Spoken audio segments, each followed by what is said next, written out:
I'm divorcing you and marrying my lover. So hurry up and leave with the child. My husband flares his nostrils arrogantly as he throws the divorce in my face.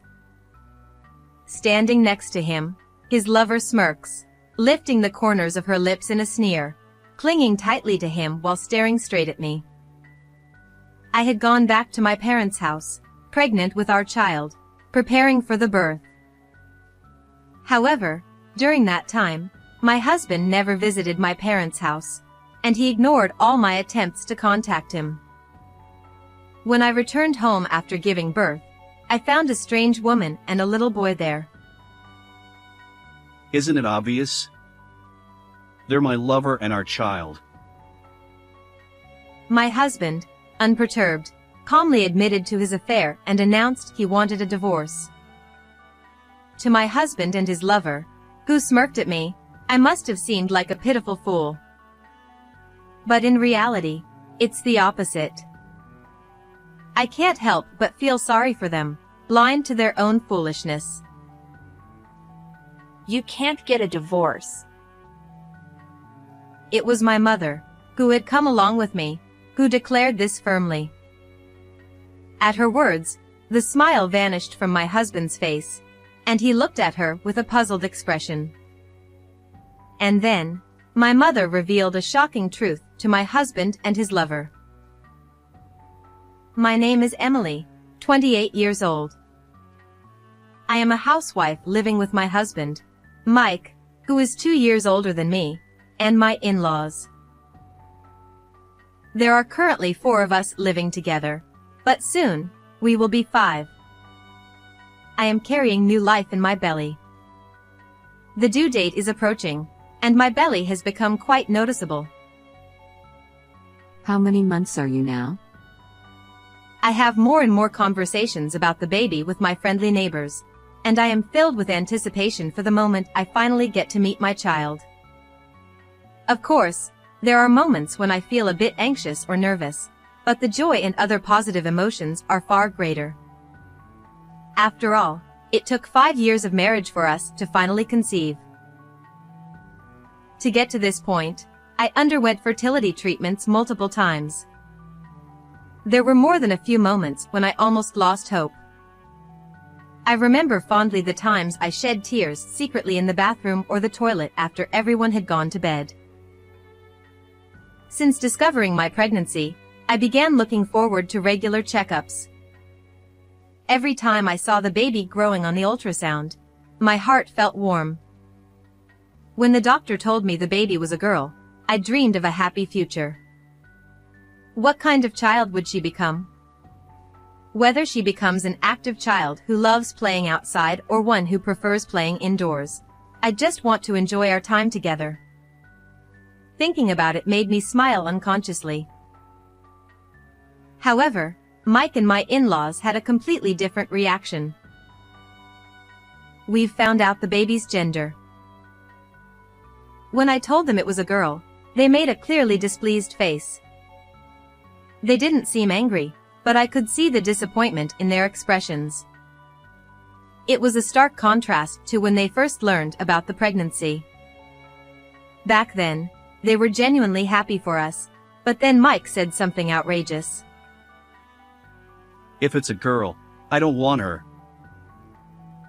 My in-laws nodded in agreement with his words.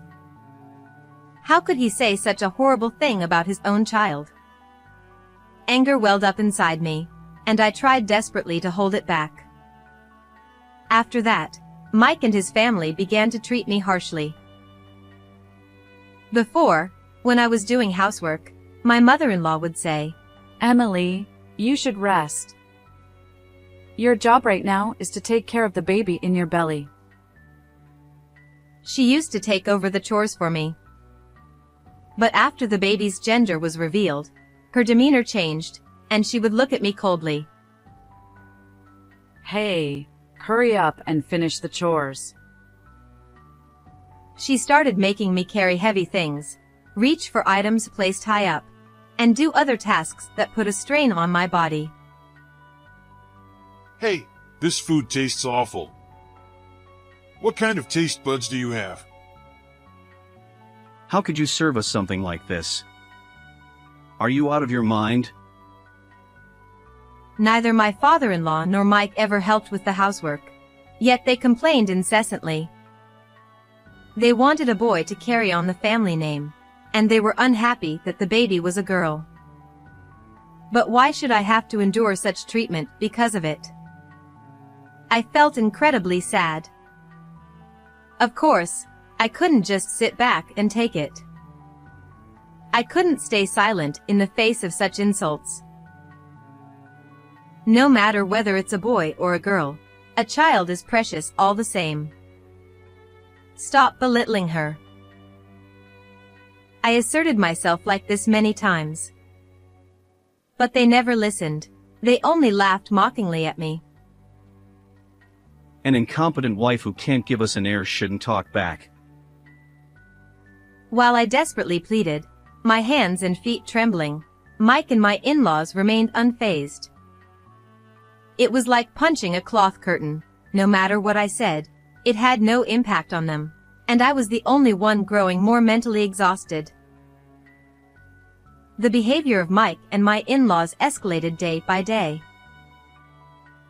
Actually, since it's going to be a lot of trouble and cost a lot of money, why don't you just abort it? I was horrified.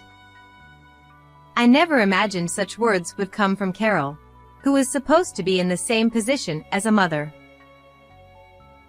Oh, that's a good idea. Tony agreed, laughing loudly. Mike was grinning as well. Do these people have no hearts? I started to avoid facing my in-laws outside of meal times by staying in my room as much as possible or taking long, slow walks. However, they would purposely come to my room just to continue hurling insults at me, saying things like abort it or you're useless. The pressure and stress pushed me beyond my limits, and I found myself secretly crying in the middle of the night, just like during my fertility treatments. Staying in this house felt like it would drive me insane. It was as if I had been thrown into a den of demons. Stressing myself out like this would negatively affect the baby, and I wouldn't be able to give birth in peace. I decided to return to my parents' home earlier than planned. I called my mother, who lived alone at home, to discuss this. Yes, come back whenever you're ready. I know something's happened. She must have sensed something. She welcomed me warmly. I returned to my parents' home, and the atmosphere was completely different from the house where I lived with Mike and his family. Even though there were more people in that house, it felt much lonelier than my parents' home. I realized how comforting it is to have someone who understands and stands by me. My mother always prioritized my health and well-being in our daily life. Although I was finally spending peaceful days, the lingering uneasiness hadn't completely gone away. Instead, my suspicion toward Mike and his family grew stronger. The reason was that since I came back, they hadn't contacted me even once. Of course, they hadn't come to visit either. I didn't mind not hearing from my in-laws, as I found communicating with them to be quite bothersome, but what was Mike, the father of the child, doing? He didn't show any concern for my well-being or how I was doing. My mother, too, seemed puzzled about why he hadn't reached out, and she would ask me at least once a day. Has Mike contacted you today? And so, without a single word exchanged, the time finally came for the birth. In the delivery room, my mother held my hand the entire time. She helped me with the breathing techniques, and even though I was in a daze, I managed to breathe properly. How much time had passed since the labor pains began? The sound of a baby crying filled the room. Emily, you did so well. She's such a beautiful baby. Looking into my face, My mother rejoiced at the birth of her grandchild, tears welling up in her eyes. Her face was filled with joy. Seeing that expression, I couldn't stop my own tears from flowing, too. They were, of course, tears of happiness. Yet, deep down, a dark feeling lingered, wondering why Mike wasn't there. Of course, I had contacted him as soon as the labor pains started. I sent multiple messages, not just one, and called several times. But all I got was the relentless beeping of the phone. He never answered. Even when my mother tried to call from her smartphone, he still didn't pick up. I stayed at my parents' house for about 2 months after giving birth. My days were chaotic, filled with changing diapers, breastfeeding, and dealing with a crying baby at night. I felt deeply grateful to have my mother with me. Whenever the baby cried at night, "Here, I'll take care of it. Emily, you should rest." she would soothe the baby, allowing me to get some sleep. Even after the baby was born, I continued to contact Mike and his parents daily. I sent photos and videos of the baby, but it was unclear if they even looked at them. The phone calls never went through, and my worry and distrust continued to grow. I knew I couldn't go on like this forever. I decided to return to the house where I had lived with Mike and his family, bringing my child with me. I felt reassured that my mother was coming along. I took the house key out of my bag and unlocked the door. My hand was trembling slightly, perhaps from the nervousness of seeing Mike and the others again after so long. As I slowly turned the doorknob and began to open the door, I sensed something unusual. I heard a high-pitched, childish voice and the laughter of a woman I didn't recognize. My mind went blank, and I threw the door wide open. In the entranceway were a pair of small blue shoes, about the size of my palm, and a pair of women's sneakers. I didn't recognize either of them. My mother saw them too, and her face turned pale. We hurried towards the living room, where the voices were coming from, and there we found a woman and a little boy we didn't know. Who are you?" I blurted out in a voice of surprise, and the woman turned to face me. Then Mike and my in-laws appeared from the back of the room, noticing my voice. "Who are these people? Do you know them?" I asked hesitantly. Mike, without any sign of panic, calmly placed his hand on the woman's shoulder and pulled her close. The closeness between them made it clear that their relationship was not ordinary. The woman, with a satisfied expression, leaned against Mike as if to flaunt herself to me. Isn't it obvious? She's my lover, and that's our child. "What? Huh? Your child?" I looked back and forth between the child in my arms and the little boy. He called her his lover, but wasn't she just his mistress? The boy looked to be around 2 years old, suggesting that Mike had been involved with this woman for about 3 years. What did you expect? It's boring to be with someone as plain as you. If you want to blame someone, blame yourself for being the kind of woman who gets cheated on. He laughed loudly, shamelessly. Even though my mother was standing behind me, he continued to say cruel things without care. I glanced over at my in-laws, but they seemed indifferent as usual, not showing any sign of reproaching Mike for his infidelity. How long had they known about this? I couldn't understand why I, who had done nothing wrong, was being ridiculed by the very people who had cheated. "Sorry for stealing your husband." The mistress, Beth, let out a sneering laugh and deliberately clung to Mike's arm. According to what I heard, her name was Beth. She was quite young, only 24. She worked at a nightclub, and that's where she met Mike. Hearing this, I realized why he had often come home late. So he had been lying about working overtime to meet her. They started seeing each other outside the club, and their relationship became intimate, leading to Beth getting pregnant. At first, Mike kept the existence of his illegitimate child a secret, but as soon as he learned that the child I was carrying was a girl, he told his parents about his son. His parents, who had wanted a boy, were overjoyed. To them, the fact that there was an heir was more important than the infidelity itself. Of course, a mistress who can bear a son is better than a useless wife who can only have girls. Hearing those words from my father-in-law, I glared at him sharply.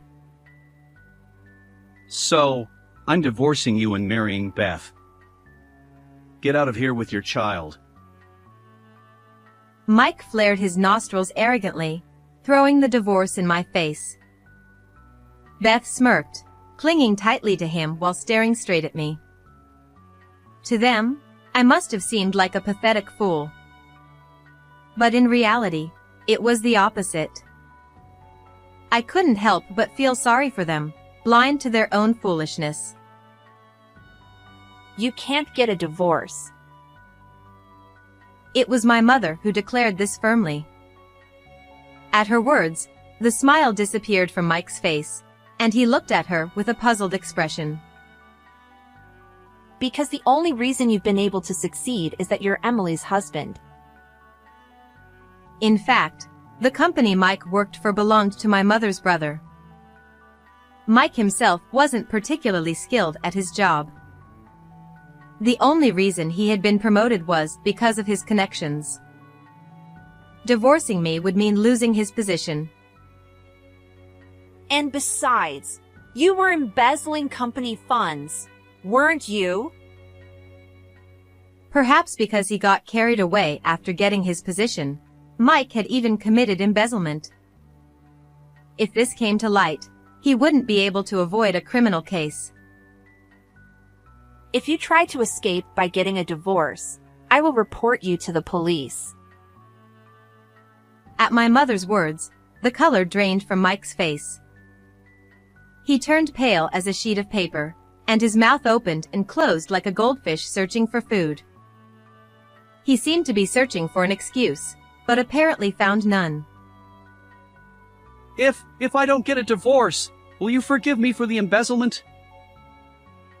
His arrogant attitude towards me had completely shifted, and he was now begging my mother for leniency. But my mother slowly shook her head in refusal. You'll pay for child support, alimony, and the embezzled money in full. At those words, the strength drained from Mike's body, and he collapsed helplessly to the floor in a pathetic heap. My mother leaned in to emphasize her point, and he nodded weakly, repeatedly. And after you divorce me, you must not continue your luxurious lifestyle as you have been. I added that as a firm warning. Mike had a habit of wasting money, filling the house with expensive ties, handkerchiefs, and socks he never even used. Mike nodded to my words, but Beth looked slightly uneasy. She seemed somewhat dissatisfied, her lips pouting slightly. However, I ignored her reaction and turned my gaze back toward Mike and my in-laws. I was about to add something else, but my words were cut off by my mother-in-law's angry outburst. How dare you, you insolent woman!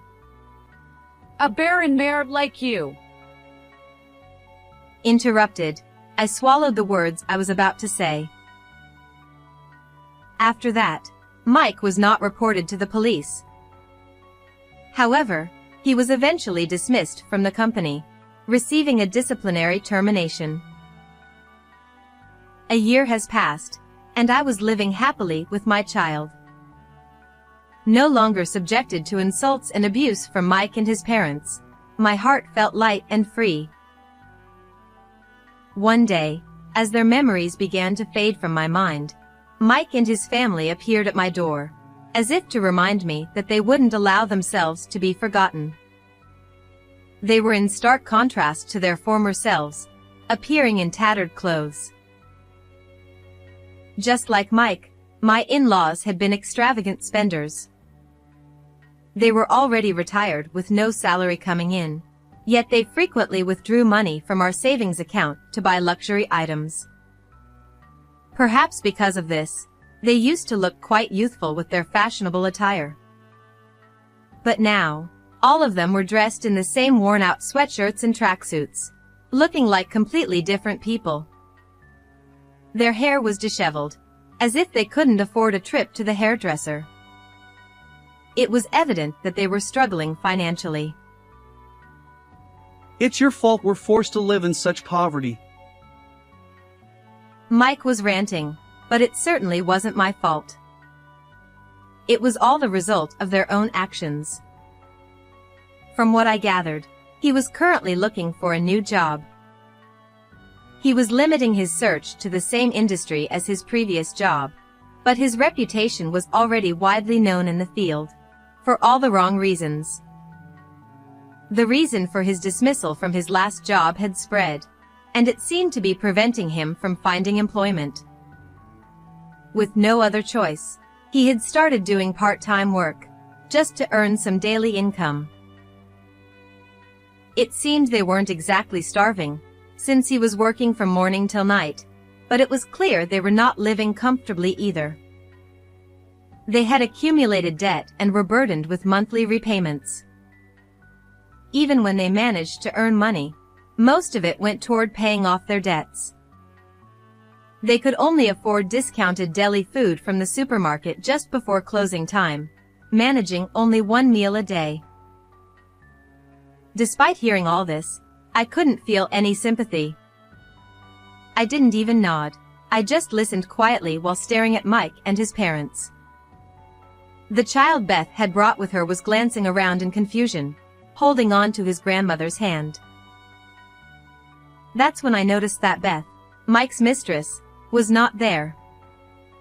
Had they not married after our divorce? Sensing my gaze, Mike's shoulders slumped in resignation. Beth ran away, leaving only the child behind. Apparently, Beth had abandoned Mike when he ran out of money. I recalled her uneasy expression when I warned Mike against leading a luxurious lifestyle. She had only cared about his money, not Mike himself. Another shocking truth emerged to add to Mike's despair. There was no blood relation between him and Beth's child. After Beth left, Is this child really Mike's? He doesn't look like him at all.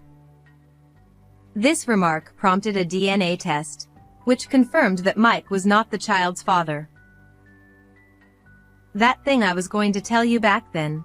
Actually, the reason for our infertility was you.